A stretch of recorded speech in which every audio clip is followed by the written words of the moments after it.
Boa tarde, pessoal que está acompanhando por Administradores. Estamos aqui em mais uma live da FGV-ESP. Hoje a gente vai conversar sobre e-commerce com o professor Leandro Guissoni. Professor, boa tarde, seja muito bem-vindo. Boa tarde, Raíza. Obrigado pelo convite, um prazer estar aqui com vocês. Prazer é nosso. Pessoal, como sempre, vocês estão livres para mandar perguntas para a gente, que a gente vai acompanhar aqui durante a transmissão e responder as dúvidas que vocês tiverem.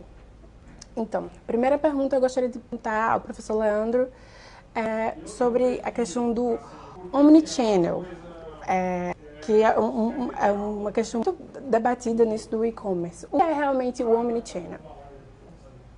Ok, Raíza, realmente ela é muito debatida e a gente tem abordado bastante nos nossos cursos aqui na FGV-ESP, nos programas de mestrado, graduação, na educação executiva, e é uma dúvida comum entre os executivos. O Omnichannel, ele implica na integração dos canais de distribuição, vendas e comunicação das empresas ao redor do que a gente chama de jornada de compras do cliente ou do consumidor. Então imagina o seguinte, o consumidor ele passa por diferentes etapas e diferentes interações com aplicativos, com loja física, com o e-commerce das empresas, e eles, às vezes call center também, e eles querem uma experiência integrada entre esses canais. Não importa se eu fui na loja física de uma empresa, ao entrar no e-commerce, eu quero que haja uma integração na comunicação, na personalização, nos pedidos que eu coloco, e que a comunicação feita por essas empresas em diferentes canais também me conheça a partir da interação que eu faço com diferentes pontos de contato, online e offline. Então, essa integração é o que a gente chama de Omnichannel. E as empresas, ao observarem isso, elas têm adotado estratégias para buscar essa integração. Uma dúvida comum isso é marketing ou não é? Isso, na verdade, eu costumo dizer que é modelo de negócios, né? É um modelo de negócios que a empresa assume e muda toda a forma dela, desde operações, logística, atendimento ao cliente, áreas de marketing, áreas de comunicação. Muito bem. E o senhor considera que essa estratégia é fundamental hoje para quem tem um e-commerce e deseja crescer?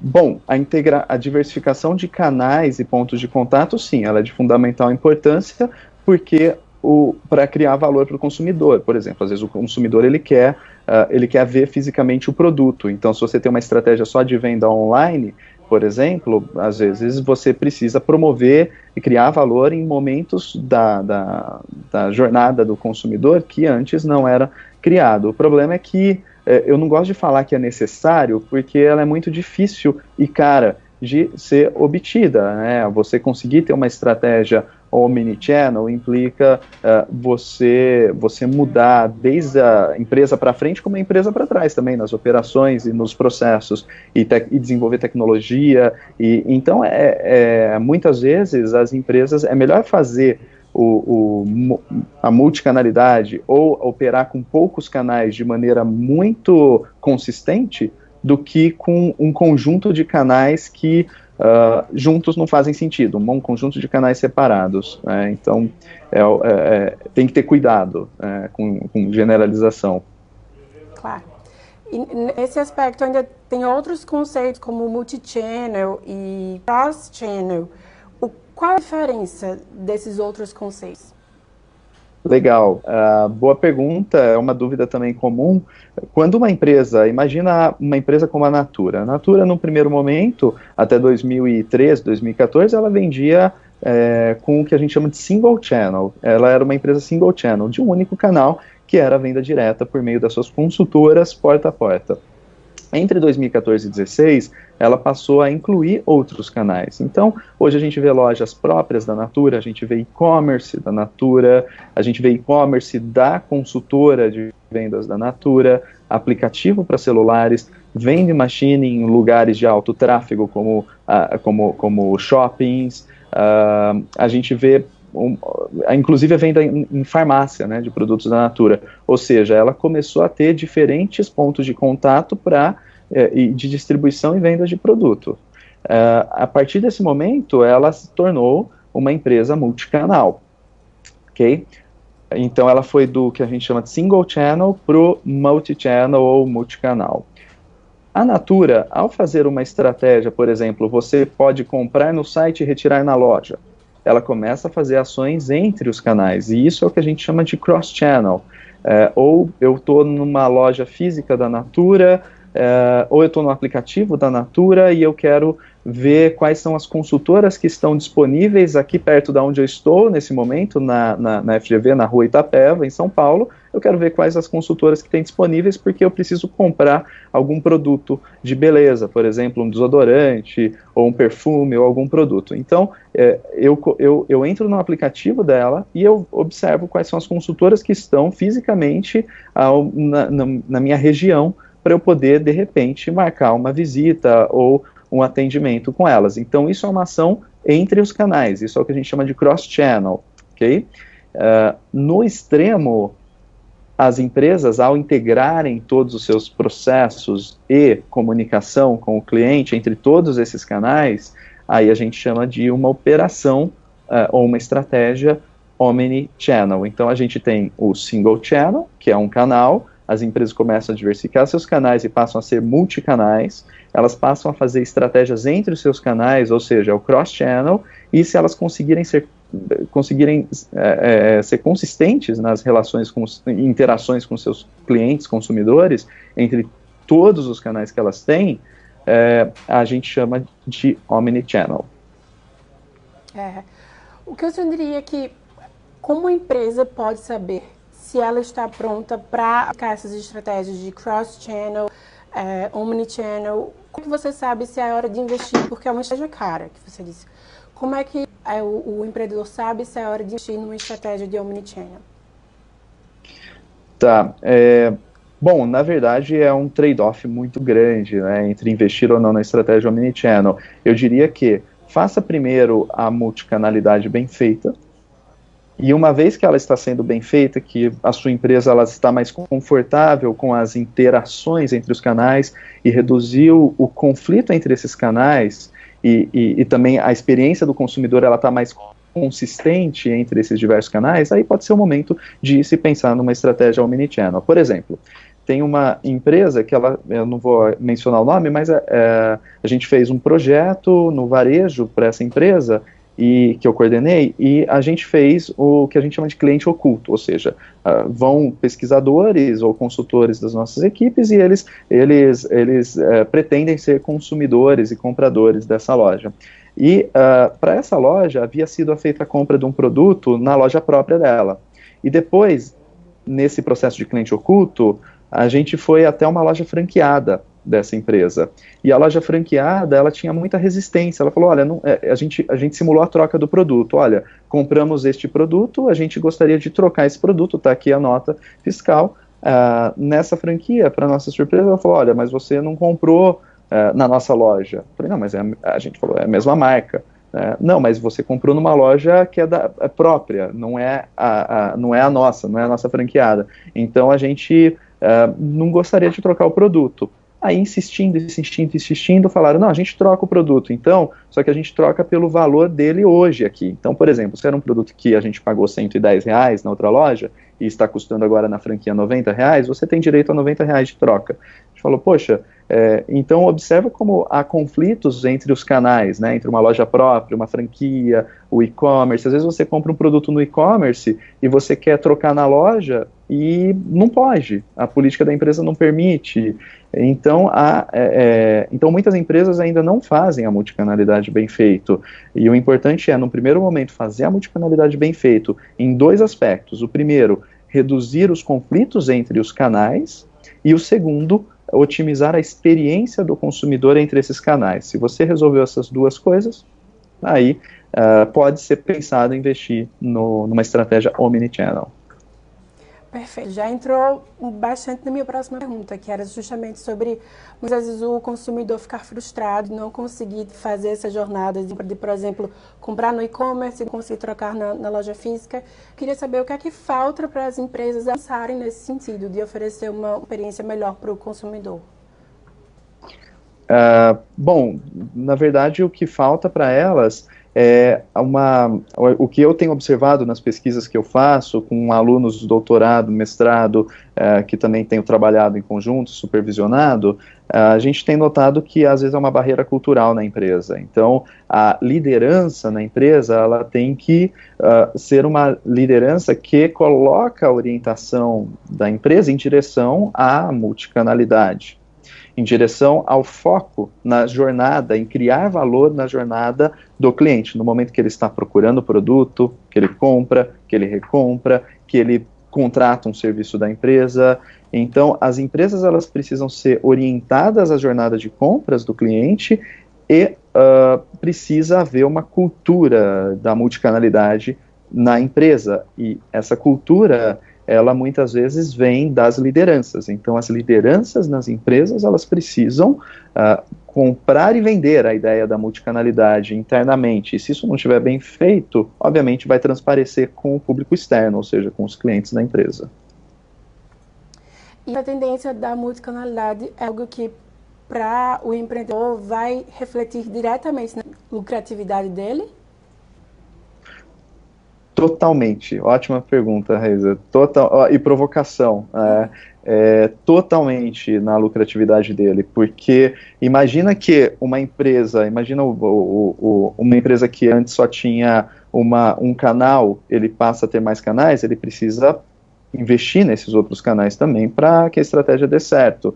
Então, há o risco de se perder dinheiro, e o que eu tenho observado nas minhas pesquisas, eu voltei recentemente de um período na Harvard Business School, no meu pós-doutorado, observando justamente a relação da transformação digital e a lucratividade das empresas, que passa também pela ideia do omnichannel e multicanalidade. E eu tenho notado que as empresas, elas são muito... elas não estão dispostas a se machucarem no curto prazo em termos de lucratividade ou conflito de canal para uma estratégia de longo prazo, que aí sim ela se beneficiaria, porque no curto prazo, imagina o seguinte, eu sou a Marisa, por exemplo, a Marisa, ela tem a operação dela tradicional em lojas, ela tem o e-commerce dela, que já há muito tempo vem sendo explorado, e ela tentou entrar no canal de venda direta, do porta a porta. Mas ela chegou a ter mais de 60 mil consultoras porta a porta, e depois ela fechou esse canal porta a porta. Por quê? O período recessivo no Brasil, e também, provavelmente, os ganhos dela nesse outro canal, no curto prazo, ainda não justificaram, não atingiram o break-even. Então, a pressão no curto prazo ela é muito forte nas organizações, por isso que eu comentei da liderança engajada, né, na empresa para fazer isso dar certo. Então, tem sido inevitável. No curto prazo, as empresas, o ganho na estratégia multicanal, ele não existe. Ele existe no médio, longo prazo. Então, a empresa ela tem que estar disposta a perder dinheiro num período de transição para, enfim, tentar, por meio da maior criação de valor ao cliente, ao consumidor, e estar presente em locais que elas não estavam, ganhar market share e ganhar número de clientes e ganhar vendas e lucro, e converter isso em lucro. Tá? E é uma curva de experiência também, porque à medida que você começa a integrar esses canais, você começa a otimizar suas operações. Observe o Magazine Luiza. O Magazine Luiza teve recentemente uma alta de mais de 3.300% no valor das ações, que antes, há 2 anos, estava por volta de R$2, hoje está por volta de R$120, R$130. E um dos pilares dessa transformação deles foi o Omnichannel, a adoção de uma estratégia Omnichannel. Mas eles integraram as suas operações. Então, por exemplo, a transportadora que pega um produto no centro de distribuição no Magazine Luiza e vai entregar o produto até a loja, ela também faz, para alguns casos, o que a gente chama de last mile, e a entrega do e-commerce. Então, olha como os custos são diluídos, os custos logísticos, os processos dela, processos comerciais, de marketing, eles estão... ela conseguiu, por meio dessa integração das operações, reduzir os custos e atingir o break-even. Perfeito. Eu tenho uma pergunta agora sobre o mercado brasileiro. quais são os pontos fortes e fracos que o senhor vê no mercado brasileiro do e-commerce hoje, que está se expandindo? Legal. A gente vê uma adoção crescente do e-commerce por parte da população. A gente tem alguns dados de que cerca de 55 milhões de compradores online hoje no Brasil. A gente vê um crescimento das vendas via smartphones e da adoção de smartphones. Então, praticamente um quarto das vendas do e-commerce hoje são feitas por meio dos smartphones. A gente vê um ecossistema de tecnologia muito favorável hoje no Brasil, que tem criado condições para o surgimento de várias startups que já nascem no ambiente online. E, por outro lado, também a transformação digital das empresas tradicionais. Então, a gente tem visto tanto novos negócios surgindo por meio de startups no e-commerce. Observe, por exemplo, a Rappi, que permite, um serviço de entrega, que permite que você compre diversos produtos, como tendo um assistente pessoal, né? A pessoa vai de moto ou de bicicleta, ou às vezes de carro, buscar o produto e te entregar. Observe várias empresas que a gente não tinha há 5 anos atrás, 6 anos atrás, e que surgem no ambiente do e-commerce. E observe também a mudança nas empresas tradicionais, que elas estão fazendo a transformação digital, e empresas tradicionais como Nestlé e tantas outras têm feito a sua transformação digital. Então eu diria que a gente está vendo um ponto muito bom aqui no Brasil, um momento muito bom, que é a adoção do e-commerce pelo consumidor, e as empresas buscando gerar negócios no ambiente do e-commerce. Isso é muito bom e as pessoas ganham conveniência, compram produtos com preço melhor muitas vezes, facilita o processo de comparação de opções, o consumidor ele tem mais valor nesse processo, né? Isso tudo é muito bom. Agora, por outro lado, a maioria das empresas no e-commerce está perdendo dinheiro e elas têm reportado prejuízos operacionais. B2W, desde 2011, reporta prejuízos operacionais. A Netshoes, ano passado, ela reportou um prejuízo de 170 milhões, cerca de 170 milhões de reais. E esses dados são preocupantes, né, Raíza, porque você tem, de um lado, o crescimento do e-commerce e o Brasil entre os 10 maiores mercados de e-commerce no mundo, inclusive 50% das vendas de e-commerce na América Latina, cerca de 50% estão no Brasil. Então, é um mercado grande, só que as empresas não estão conseguindo ganhar dinheiro nesse mercado de e-commerce, o que é bastante preocupante, porque por diversos motivos que eu posso explorar com vocês, mas esse é um ponto que me chama muita atenção nas pesquisas que eu tenho feito. Realmente impressionante de estar, e queria assim que o senhor pudesse explicar um pouco os motivos de empresas estarem perdendo tanto dinheiro no e-commerce. Legal. Não, legal, vamos lá. A gente tem notado as empresas perdendo dinheiro no e-commerce por conta de um simples trade-off. De um lado, eu preciso adquirir mais clientes, ter mais clientes. Do outro lado, eu preciso ser mais lucrativo. Então, esse trade-off, essa balança entre ter mais clientes ou ser mais lucrativo, ela faz com que as empresas muitas vezes deixem dinheiro na mesa. Por exemplo, elas crescem por conta de descontos, muitos preços baixos, muitas promoções, promessas de frete grátis, porque o e-commerce é mais transacional e o consumidor, a beleza do e-commerce é que o preço é mais transparente para o consumidor e ele consegue comparar rapidamente.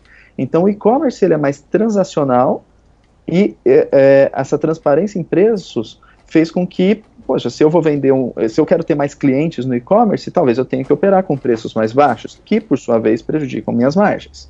Tá? A gente tem um aspecto que é muito sensível nas empresas, é que elas gastam muito em aquisição de clientes. Então, observe, a Netshoes, durante quase 3 anos, ela foi um dos maiores anunciantes Google, Facebook na América Latina. Ou seja, ela investiu muito para crescer o número de visitantes no seu site e ela conseguiu. Ela tem, há meses que ela tem 50 milhões de visitantes únicos no seu site, ela conseguiu cerca de 6 milhões de clientes, então ela conseguiu crescer o número de clientes. Só que o custo para fazer isso é maior do que a margem gerada na venda por esses clientes. E um dado preocupante é de que a retenção desse cliente no e-commerce ela é difícil. Imagine você, eu, quem está nos assistindo, quando você compra um produto no e-commerce, você não necessariamente é fiel àquela marca, àquela empresa, aquele e-commerce que te vendeu. Você vai estar sempre procurando um produto mais barato ou quem te oferece um frete grátis. Então, ele tem essa característica transacional. E as empresas, elas têm se orientado ao número de clientes para depois observar a lucratividade. O que não está errado, tá, Raiz? Isso é o que é o mais engraçado. Não está errado essa lógica. Nos Estados Unidos também foi assim. As empresas hoje começam a atingir o break-even e elas no primeiro momento focaram no número de clientes, porque aí ela consegue investidores, dinheiro de fundos, e ela vai crescendo, crescendo, crescendo, depois ela tenta converter isso em lucratividade. Mas a gente tem que lembrar que a gente está num país muito volátil, um mercado muito volátil nosso. É só a gente observar esses 2, 3 últimos anos como têm sido diferentes do que 2010, 2011. Então, as empresas, eu costumo dizer o seguinte, as empresas aqui no Brasil, elas têm que preservar suas margens, tomar muito cuidado com essa excessiva orientação no número de clientes, porque isso está levando as empresas a operarem com margens negativas, e quando elas tentam sair do vermelho, uma situação do nosso macroambiente, ambiente econômico, acaba afetando esses negócios e dificultando tudo. Além da excessiva carga de impostos que essas empresas pagam, além das dificuldades logísticas e operacionais para fazer com que a operação do e-commerce seja lucrativa. Perfeito. A gente recebeu um comentário aqui da Natália Ferreira. Trabalhei por anos em e-commerce e a maior dificuldade era a multicanalidade, pois a estratégia de marketing partia do branding para o PDV, lojas, e não pensavam no e-commerce. E tínhamos o desafio de adaptar o marketing offline para o online. O senhor diria que isso é uma dificuldade que muitas empresas encontram, isso do marketing?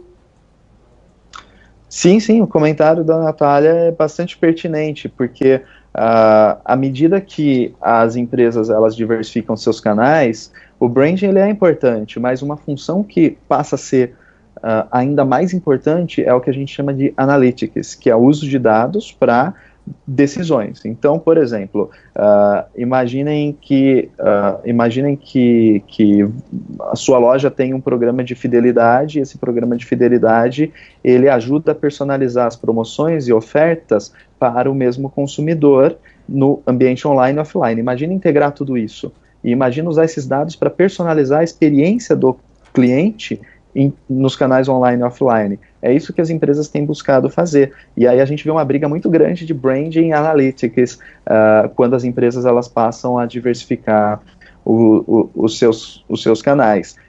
Então é bastante comum isso que a Natália reportou, e elas têm que andar juntas, essas funções, mas a gente tem visto que o uso de dados e a tecnologia como propulsoras desse processo da multicanalidade têm sido extremamente importantes. Perfeito. Tem que pensar todo e não tentar adaptar o marketing sem pensar nas particularidades do e-commerce, não é isso? Exatamente, tem que ser uma estratégia de negócios. Não pode ser uma vontade de branding, não pode ser uma vontade de marketing, não pode ser uma vontade... Não, tem que ser uma estratégia, a multicanalidade tem que ser uma estratégia de negócios. Muito bem. Gostaria de perguntar sobre os marketplaces. Queria que o senhor primeiro explicasse para a gente um pouquinho como é que funciona os marketplaces e quais as vantagens dele para os lojistas. Tá. Eu particularmente adoro os marketplaces, uso bastante. Por exemplo, quando eu estou usando o Uber, eu estou usando o Marketplace, que é uma plataforma entre motoristas e passageiros.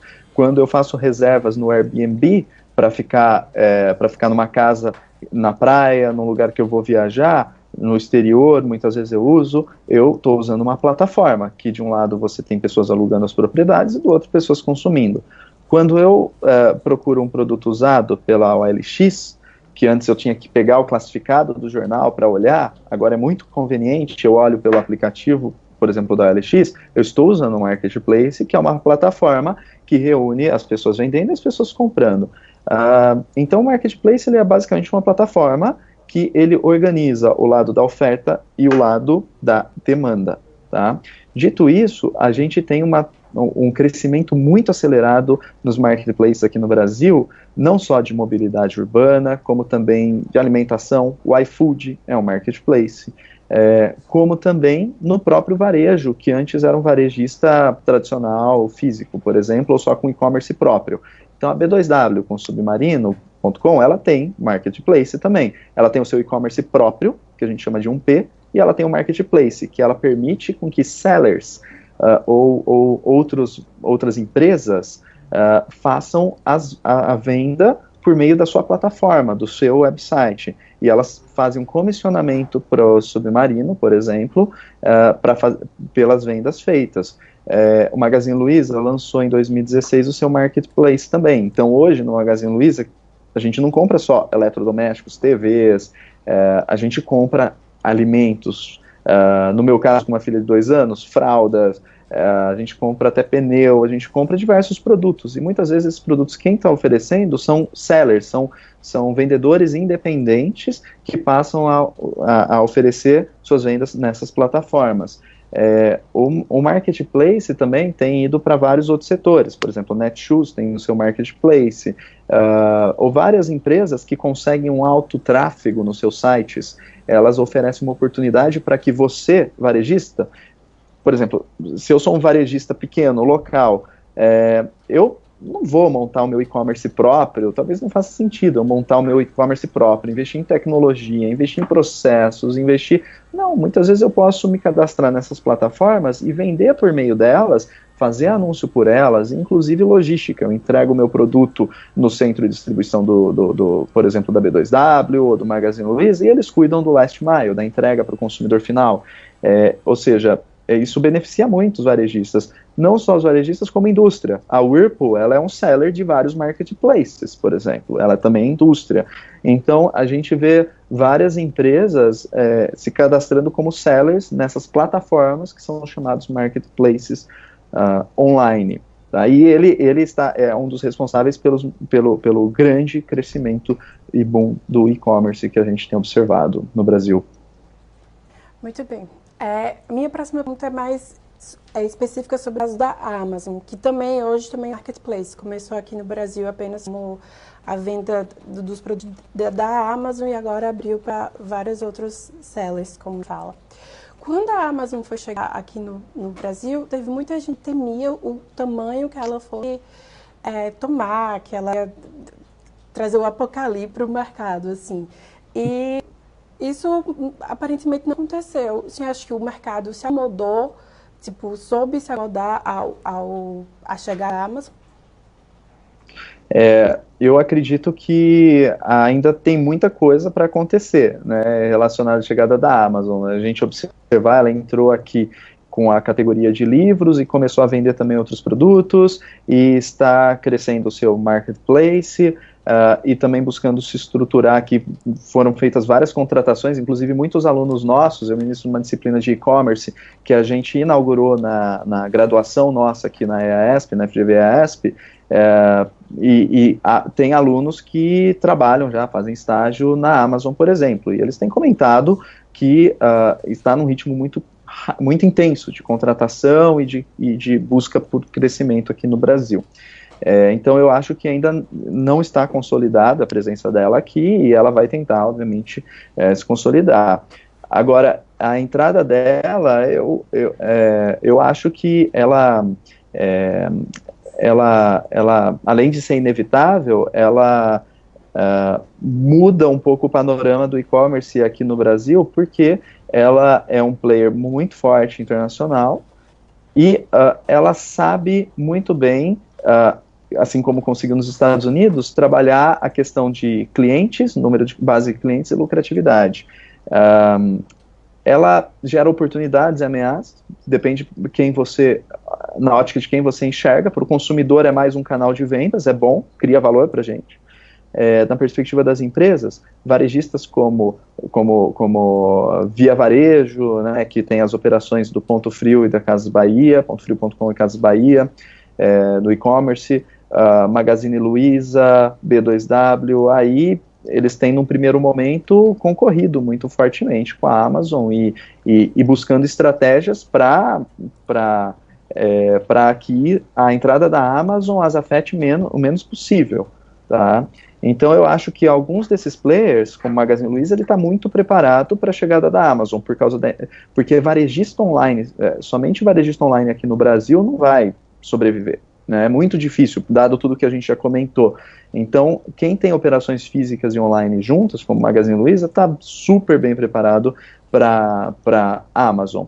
Agora, para sellers, para outros varejistas que querem vender por meio do marketplace, pode ser uma grande oportunidade, né, para cogitarem a Amazon, além do Mercado Livre, além do Magazine Luiza, B2W e outros players. Então, a gente não sabe como ela vai crescer aqui no Brasil. Se a gente tiver essa conversa daqui a um ano, com certeza muita coisa já vai ter mudado, mas eu acho que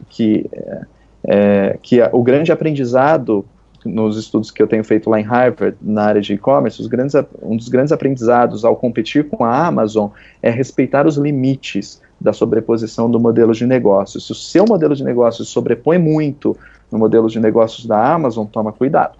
Se o seu modelo de negócios não tem muita sobreposição, ou você está numa faixa do negócio que não entra muito no foco de atuação da Amazon, então você vai conseguir coexistir bem. Então, respeite essas faixas no modelo de negócios e sobreposições. Então, uma dica que eu dou para quem está nos assistindo e que tem essa preocupação com a Amazon tente identificar o que você faz que entra em conflito ou sobreposição com a Amazon e procure verificar se esse conflito é muito grande, essa sobreposição é grande ou não, e como coexistir com a Amazon. Como coexistir com a Amazon é chave, é o grande aprendizado que eu tenho tido no mercado americano. Perfeito.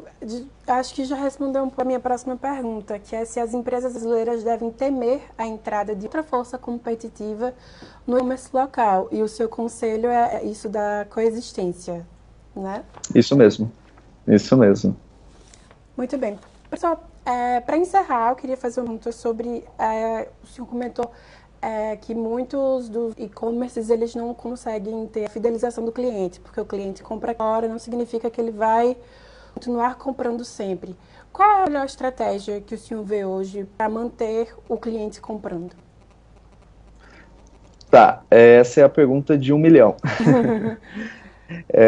Bom, eu tenho dividido em 6 estratégias para ela buscar a retenção do cliente e buscar a lucratividade, ou seja, balancear clientes e lucratividade, tá? A primeira estratégia é o uso de algoritmos de precificação dinâmica no e-commerce a partir de uma boa segmentação dos consumidores, tá? E mapeamento dos preços dos concorrentes. Ou seja, eu não quero vencer sempre com o preço baixo. Aquela estratégia de dar sempre muito facilmente um desconto para o consumidor, tem que tomar cuidado. Eu vou dar desconto para os consumidores mais sensíveis a preço. Por exemplo, se eu quero conveniência, muitas vezes, por que um varejista online vai me dar descontos muito facilmente? Então, precisa tomar cuidado com a questão do preço, da precificação no e-commerce. O segundo ponto, que eu acho que vai bem em linha com a busca da retenção, pela retenção do cliente online, é a otimização da comunicação dirigida, ou seja, desde e-mail marketing, propagandas que são feitas em Facebook, em Google e outras plataformas, personalizar essa comunicação para o consumidor a partir de um bom entendimento das interações dele com a empresa, com a marca e dos dados que estão disponíveis sobre esse consumidor, eu acho que é de fundamental importância. Então, personalizar a comunicação. O terceiro ponto é a integração entre lojas físicas e online, que a gente já falou bastante sobre a multicanalidade. Então, buscar otimizar essas operações para que o seu cliente transite entre canais, mas fique com você. Se eu quero uma entrega imediata do produto, se eu quero comprar um produto, por exemplo, se eu quero comprar um ferro de passar roupas, e eu vou numa loja, eu quero esse produto naquele momento, a empresa, o ponto físico é importante. Agora, se eu não faço questão de pegar o produto naquele momento e eu estou disposto a esperar, eu posso comprar pelo e-commerce, e você pode me oferecer um e-commerce, para isso, uma alternativa online para isso. O quarto ponto é tentar fazer com que os consumidores eles comprem em canais de maiores margens. Por exemplo, muitas empresas tentam mover os consumidores do e-commerce delas para os aplicativos. Porque o custo de aquisição de clientes nos aplicativos é muito menor, praticamente nulo, do que quando eu digito um determinado produto no Google e você, varejista online, está competindo com diversos outros que também anunciam ou que por meio da busca orgânica eles se destacam. O quinto ponto é oferecer serviços auxiliares para os consumidores. Pode ser instalação de produtos, pode ser crédito, oferecer serviços auxiliares financeiros ou não financeiros é de extrema importância para a retenção do consumidor online. E, por fim, evitar a excessiva oferta do frete grátis, porque às vezes você tem a ilusão que o frete grátis é o que vai te salvar em termos de retenção do cliente online. Muitas vezes não é, porque você vai perder muito dinheiro e isso não vai compensar. Então, saiba, monte um bom modelo de segmentação de consumidores, capture dados desses consumidores por meio de CRM, por meio de pesquisas, por meio das interações dele com você, e saiba como agir de maneira diferente para clientes diferentes. Eu acho que esse é o principal ponto para buscar retenção online. Muito bem. Muito obrigada, professor, por todas as suas contribuições. A gente vai encerrar por aqui a nossa live. Pessoal que nos acompanhou, muito obrigado também. Muito obrigado, Raíssa. Muito obrigado. E se me permite somente comentar sobre um evento que a gente vai ter aqui, um congresso que a gente vai ter aqui na FGV de Varejo, que eu sou organizador, acho que seria ótimo, se me permite. A gente organiza anualmente um congresso latino-americano de na 11ª edição, ele acontece dia 25 e 26 de outubro. O site dele é clave2018.fgv.br, que é a clave de Congresso Latino-Americano de Varejo, e esse congresso eu estou particularmente empolgado, porque a gente vai receber, além de professores renomados internacionais, para falar sobre o engajamento do consumidor entre diferentes pontos de contato, omnichannel e tudo isso que a gente conversou. A gente também vai fazer um painel executivo com CEOs da Rappi, da Chili Beans, da Centauri e da Infracommerce. Então, quem tiver interesse, dá uma olhadinha no nosso site, que acho que é uma boa continuidade desse nosso bate-papo. Perfeito, fica convite para o pessoal que acompanhou. A gente vai colocar depois nos comentários da publicação o link que o professor citou. E é isso, obrigada por acompanhar e até mais. Obrigado, tchau, tchau. Pronto, professor.